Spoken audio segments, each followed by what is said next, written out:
Hello. Today we're going to be talking about quadratic inequalities. We're going to talk about how to graph a quadratic inequality, and the second part is going to be about how to solve a quadratic inequality.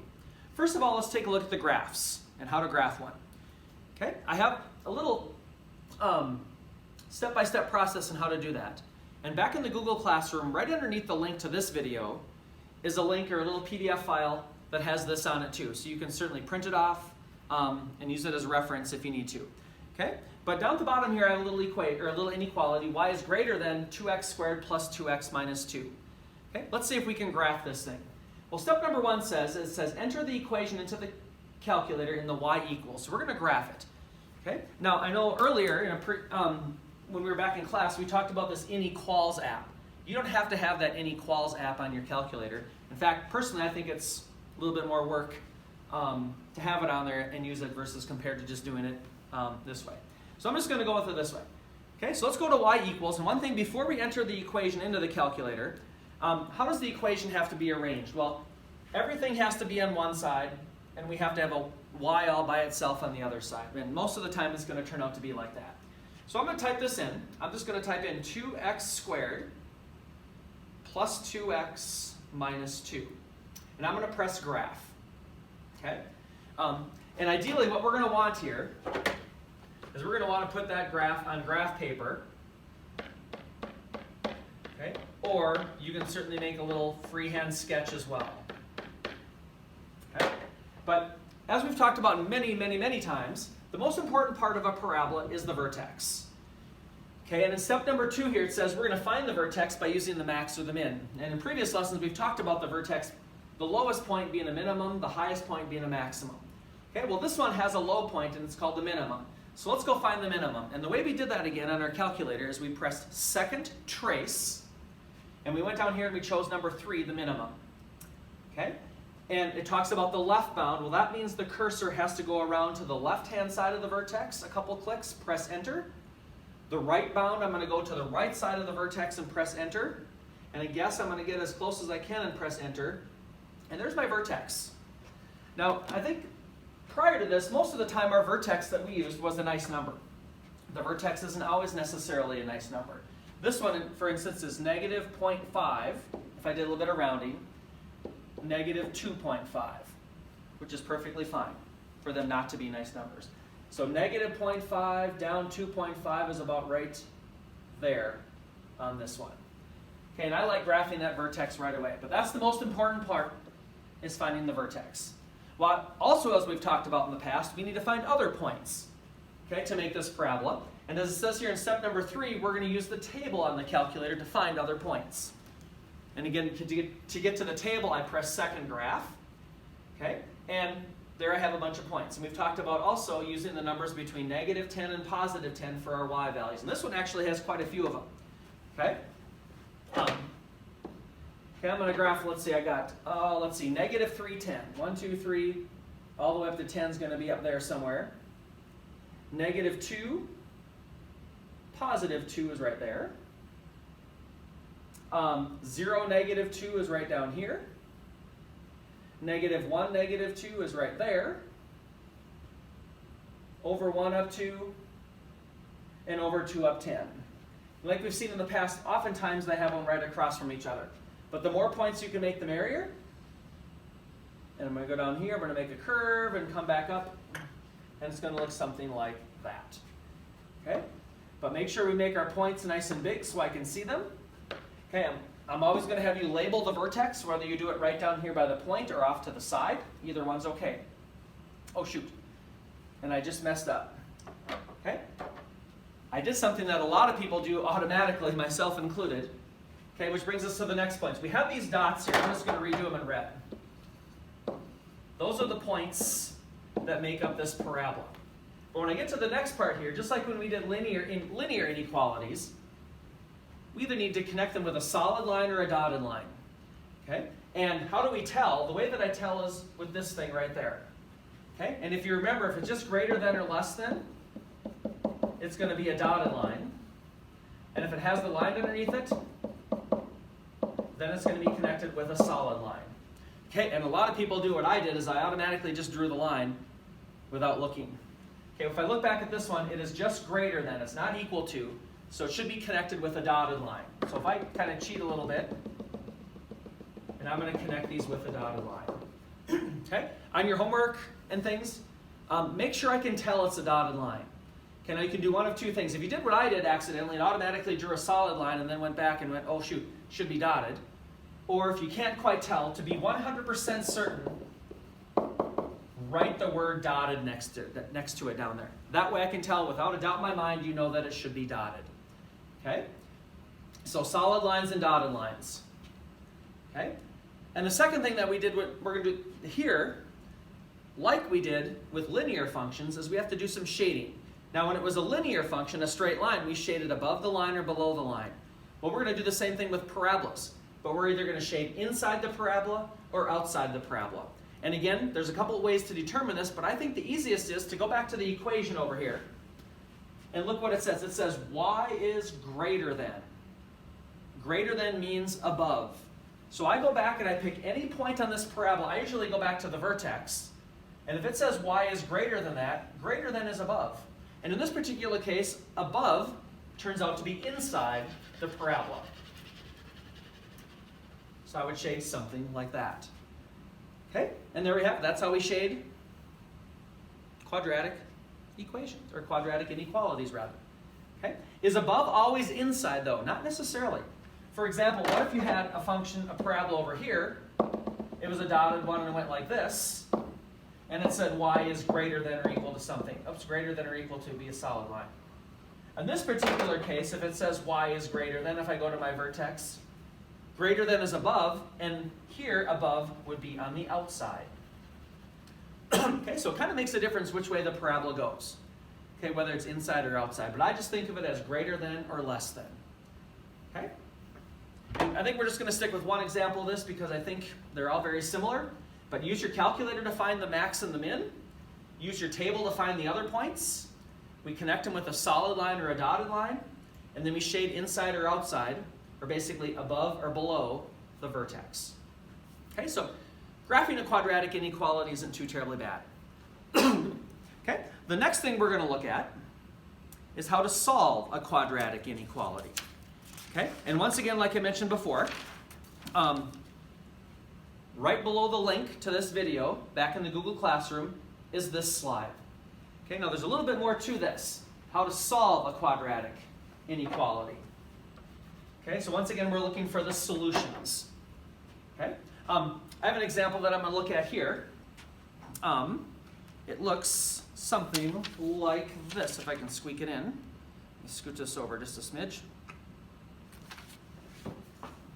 Okay, what if I have this inequality right here? It's 0 is greater than or equal to negative x squared minus 2x plus 15. And I want to find the values of x that make that inequality true. Okay? Well, here's a few little steps here as well. Number one says graph the inequality on the calculator. Well, how do I graph it when it's like this? I don't see a y equals. Well, we kind of rearrange it just like in standard form. Everything over to one side. And we're going to replace the 0 with a y. Okay?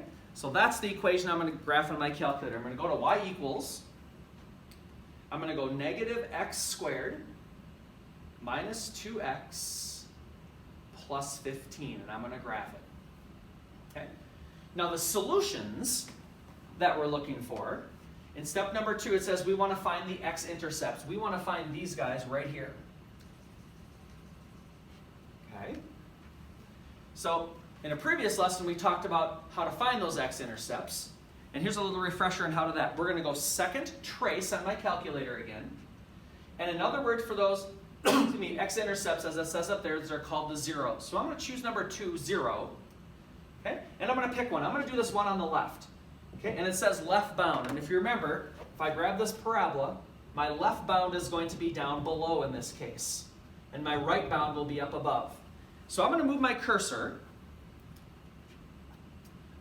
over here to the left side. It's coming down, and I want to be on below it. The left bound is down below, and I'm going to press enter. My right bound is up above. A couple clicks, and I'm going to press enter, and my guess, I'm going to get close. There's one of my zeros at negative 5. Okay? So right here is negative 5. I'm going to do the same thing on the other one over here. I'm going to go second trace. I'm going to choose number 2, 0. This time I'm going to go up and over the hump, up and past the vertex. I'm going to keep coming back down. And this time when I come around the other side, the left bound's going to be on the top side. Press enter. The right bound's down below, and my guess is there in the middle. And this one has a nice x-intercept also. It has an x-intercept of 3. Okay? Now when this was an equal sign, when it said y equals negative x squared minus 2x plus 15, we were just looking for those two numbers. X equals negative 5 and x equals 3. But with inequalities, we could possibly have some numbers greater or less than 3. Okay, or greater than negative 5 or less than negative 5. Okay, so I find the x-intercepts. I have it graphed here. It obviously opens down, and my vertex is way up there somewhere. Okay, well, I don't have to do shading, but here, if I was to do some shading, let's try and determine if I shade inside or outside. Well, this says y is greater than. And if I was to shade this, greater than would be up, and in this particular case, it would be on the outside.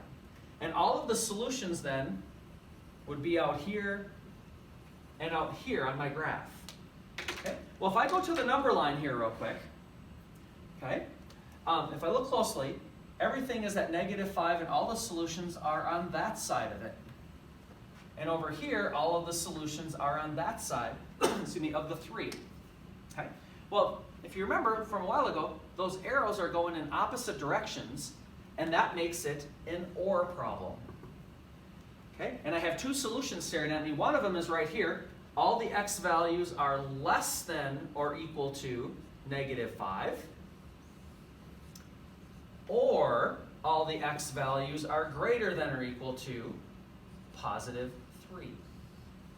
Okay? With all the solutions being shaded on the outside, it created an OR problem. Okay? So that's kind of what this is saying right here. If the parabola opens up, we're at the bottom one down here. Oh, that's kind of the opposite, my bad. Both of these talk about it opening up, but ours opens down, so it's kind of the opposite. But if it opens down and the solutions are on the outside, it's an OR problem. If it opens up and on the outside, still an OR problem. Okay? All right, and there we have it. So we're going to be writing OR problems. And if you remember, what if it's shaded in the middle? That was an AND problem. And we'll take a look at one of those here in just a second. Okay, so basically, once again, to recap real quick, we're going to graph it on the calculator. We're going to use the calculator to find our two x-intercepts. And we don't actually have to put anything on paper. We're just going to look on the calculator and think, well, would I shade in between or would I shade on the outside? Outside is an OR problem. Inside is an AND problem. Okay, let's try another one of these ones here real quick. Let's try this one. Okay, now before I can go any further, okay, I have to rearrange my equation a little bit. I need to move the 3, I need to move my 3 over. So x squared plus 6x plus 3 is greater than 0. And we're going to replace the 0 with a y. So there's the equation we're going to type in on the calculator. Okay, let's take a second and type that in and see what we have here. So I'm going to go to y equals, I'm going to go to x squared plus 6x plus 3. I'm going to hit graph. Okay, it looks like it has two solutions. Okay, it looks like there's one of them right here and one of them right there. Let's find those two solutions. So I'm going to go to second trace again. I'm going to do 0. Okay, since I'm over here on this one, my left bound, this time because it opens up, my left bound's on the bottom. My right bound's up above. My guess, that one is at negative 0.55. So there's one of my solutions right here. Negative 0.55. Okay? If I do my other one, if I go back to second trace, my 0, and I go around the other way this time my left bound is up above, my right bound is down below, press enter, and my guess is in the middle. And that one has another one at negative 5.4. Negative 5.4. So there are my two solutions, here and here. Okay? Let's determine if I'm going to shade in between the two numbers or outside of the two numbers. Well, I go back to here, it says y is less than. And less than, again, just like on the last problem, if I go to my vertex, less than is going to be on the outside this time again. So it'd be everything out here. Okay. And if I go to my number line, it's everything to the right of that and to the left of that. Okay? Which again is an OR problem. So again, if I write my two answers, all my answers, x is going to be less than, less than negative 5.4. Or x is greater than negative 0.55. And technically, these should be open circles on here because it doesn't have a line underneath it. So it's everything up to that point, but not including that point. But again, they're shaded on the outside here, so it's an OR problem. Okay. All right, very good. Okay. Oops. Okay, here's a special one. Okay, let's find out. I got two left here. What's special about this? Okay. Well, it looks like everything's in the right form. So I'm going to grab my calculator. I'm going to go to y equals. I'm going to type in x squared minus 8x plus 16, and I'm going to hit a graph. Look at that. How many x-intercepts does that one look like it has? It looks like it has just one. Okay, and let's see if we can find it. Okay, if I go second trace and go my 0, my left bound, oops, I'm going the wrong way here, it's coming down. My left bound is down here, right there. My right bound, I got to get on the other side of it there. My guess, it's 4. 4.000. Just one solution. Looks like it's at x equals 4. Okay, so now what? Okay, well, let's go back and see what side of this thing I would shade. Okay, this again, if this was a y, all the y values are less than or equal to. So it would be a closed circle on 4, and everything again here, if I was to shade this parabola, it's everything on the outside of that. Okay. And if I just go to my number line, on the outside is going to be everything this way and everything that way. Okay? And because it has a line underneath it, it's greater than or equal to 4. It's everything, including 4, in both directions. Well, how do we describe every point, everything on that line, including 4? We would say that x could equal all real numbers. Okay? In other words, there's an infinite number of solutions for this one.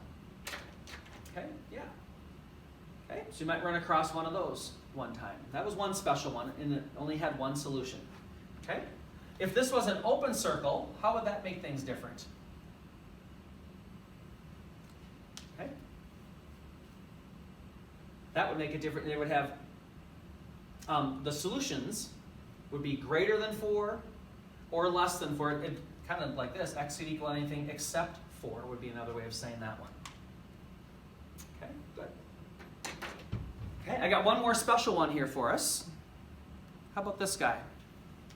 Let's take a look at that. What if I was to graph this one on my calculator? Again, things are all arranged okay. Okay, and let's type this one in the calculator. What if I type in, x squared plus 4x plus 9, and I graphed it? Ha! And remember, we're trying to find the solutions, the x-intercepts down here. Does that one have any x-intercepts? Does it ever touch the axis? It does not. This one would have no solution. Okay, so that was kind of an easy one, kind of a nice one. Okay, all right, very nice. We didn't do one of these, but I just have to mention it before we go on, before I let you go here. Last thing, what if I had an equation, an inequality rather. I'm just going to clear this out. And let's suppose I had one that opened this way. And went through here, came around and went through here, went through here. It said y was greater than or equal to blah, blah, blah, blah, blah. And I found my two solutions. I found one of them to be at -3, and I found the other one to be at 2. Okay? And because y is greater than, it'd be shaded, if I was to shade it, it would shade everything inside of the parabola. And all of my solutions here would be between the numbers -3 and 2. Okay? We talked about before when they went opposite directions, it was an OR problem. But if it's shaded in between them, we know that this is going to be an AND problem. Okay? And what I want to get at here is, how do we write AND problems? This is what I'm ultimately getting at. The way we write AND problems is we write it as that one big compound inequality. Okay? And all the x values, all the solutions are between -3 and +2. And here's the easiest way to write it. I could write -3, +2, and the x values are in between. X is greater than or equal to -3, and x is less than or equal to +2. So when we get these AND problems, and you're going to see a couple of them, if it's an AND problem, let's try and write it as a big compound inequality. Okay, but whether it's AND or OR, we're still going to graph it the same, we're going to find the solutions the same. What's going to dictate whether it's AND or OR is where it's shaded. And how you tell that is whether y is greater than or y is less than. Okay. All right, very good. Thanks for tuning in.